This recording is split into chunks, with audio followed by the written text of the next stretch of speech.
If you've been watching Dragon Prince, you should know by now that when Netflix prompts you to skip the credits, you tell it to fudge right off. Skipping the credits doesn't just mean you missed some fantastic character concept art. You're also missing Easter eggs and some hints at what's to come. I'm Kris Carr, and today I'm talking to you about the post-credit art in Season 3 of Netflix's The Dragon Prince. Before we begin, I want to thank all of our sponsors on Patreon, especially Super Nerd Sponsor of the Day, John Carmack. Thanks to these heroes, we're surviving the age of the adpocalypse.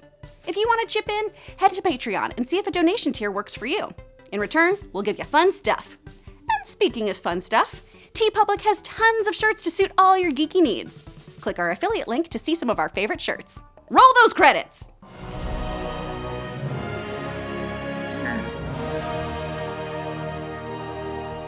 In a post-MCU world, we all know that you've got to stick around for the credits. So make sure you don't let Netflix auto-skip you to the next episode, enticing as that may be. Since Season 1, we've been gifted with gorgeous character art and little hints at what's to come in the show.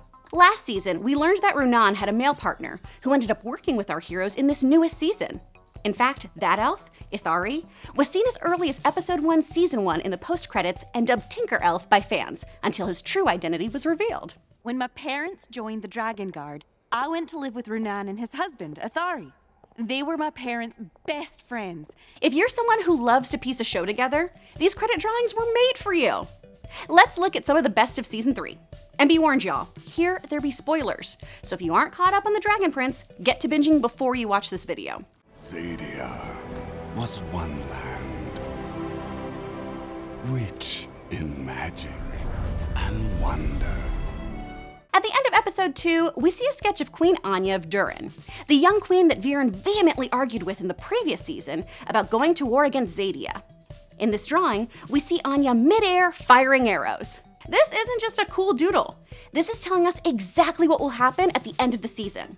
As Viren leads human armies, now warped and mutated with dark magic, Anya will arrive along with other reinforcements and take down the pompous Kasif.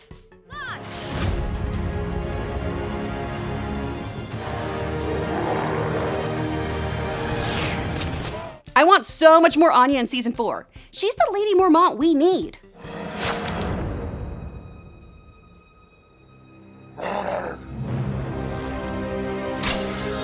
Is she a baby? She's a little gal. And in the previous season, Viren's like, "Where's your regent? You're a child." And she's like, so I'm a child without a regent, and you're a regent without a crown.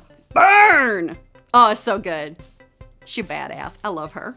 But these issues require an adult perspective. It seems I am a crown without an adult, and you're an adult without a crown. Let's just begin. Is she like a little pixie? She's like this tiny little blonde, and her two moms died, and that's why she's queen, and she's just this badass little motherfucker who's like, "Listen, dude, I know about loss, I know how to rule my kingdom, fuck you." In this same episode, we see what is probably one of the cleverest bits of character art. A portrait of King Harrow. History buffs will notice that this portrait has Harrow posing just like JFK in his presidential portrait. JFK's portrait is unlike any other president's in that he's looking down. Why? Well, for one, the portrait is done after the president leaves office. As we all know, Kennedy was assassinated during his term. The artist for his portrait, Aaron Schickler, said that Jackie Kennedy Onassis gave him very specific instructions for his painting, reportedly stating that she didn't want this portrait to look like anyone else's. Inspired by a photo of the president's brother Ted Kennedy grieving with his arms folded, Schickler sketched JFK in a similar pose, which his wife would go on to select. Schickler has said of his work, quote, "All I wanted to portray was a man who looked like he could think." The portrait has long sparked conversation as to why else this pose was selected, with many believing it's reflective of Kennedy's personal struggles, or meant to tell the story of an early end to an extraordinary life. The latter seems to correlate to King Harrow, as he was removed from the throne before his time. This level of detail is one of the many reasons why I love this show. But if today is my last day as king, you will know your place. I mentioned earlier that we meet Runan's husband Ithari in this season. In Episode 3, we learn that the other elves have ghosted Rayla, meaning that she's essentially dead to their tribe, since they think she abandoned her assassination mission and led to the deaths of everyone else on that quest. Ithari, it's me! I'm so glad you're here. There's been a mistake. They made me a ghost, but you have to tell them I didn't run away. Since only Rayla's flower remained at the surface, everyone assumes she's at fault for the mission's failure, on a dangerous mission. Athari enchants one of these flowers for each of them. As long as the assassin lives and breathes, their flower floats. However, we see that another flower still flickers below the surface. The theory is that this flower belongs to Runa. After all, back in episode 8 of season 1, Runa wasn't killed by Viren. He was trapped in a coin. This flickering, hovering below the surface flower could indicate very well that Runa is trapped between worlds, but still very much alive. This theory is further supported by the flower's inclusion in the credits. Why else show this flower, followed by the husband's matching necklaces, if we aren't going to reunite these two? When I gave its match to Renan, I told him, my love will be with you even when the moon is not. Also, fun fact, it makes us think that maybe then Rayla's parents, who we think were also trapped in coins, could also still be alive as well. What? Wouldn't that be cool? Yeah. So that's another theory. But that's not in the credits, but that's just like a thing to work off of.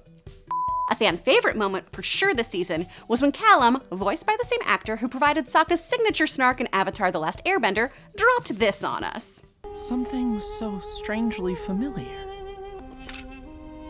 Boomerang? The animators then doubled down on this moment in the credits of the 4th episode, The Midnight Desert, and drew Kalam with Sokka's weapon of choice, the trusty Boomerang. Boomerang! You do always come back! They always come back, even through series.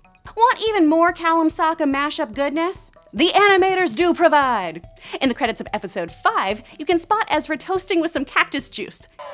Drink cactus juice. It'll quench you. Nothing's quenchier. It's the quenchiest! The show did some solid inside baseball jokes and trolling this season. It's a magical barrier around the oasis. Anyway, here's the Wonder Wall. At the end of episode 4, prior to our heroes searching for Nyx, who has nicked Zim, we see a drawing of hoof prints. This foreshadows the tracking Rayla will do to find the dragon prince. It's subtle, but if you look closely, you can see the Ambler's tracks. At the very end of episode 4, we also see a drawing of 2 soul-fang serpents who appear to be in love, as they both form a heart and have a little heart floating above them. The soul-fang has appeared throughout the series, first popping up in season 1 with the 2-headed specimen that has led many viewers to still hold out hope that Harrow's soul still lives on. The soul-fang has an unusual diet. Its bite drains and consumes the spirit of its prey. Is this merely a sweet little drawing of snakes in love, or is there more to this sketch? Give me your wildest speculations, y'all. There are plenty of moments in the credits that also seem to allude to things that are taking place during our story.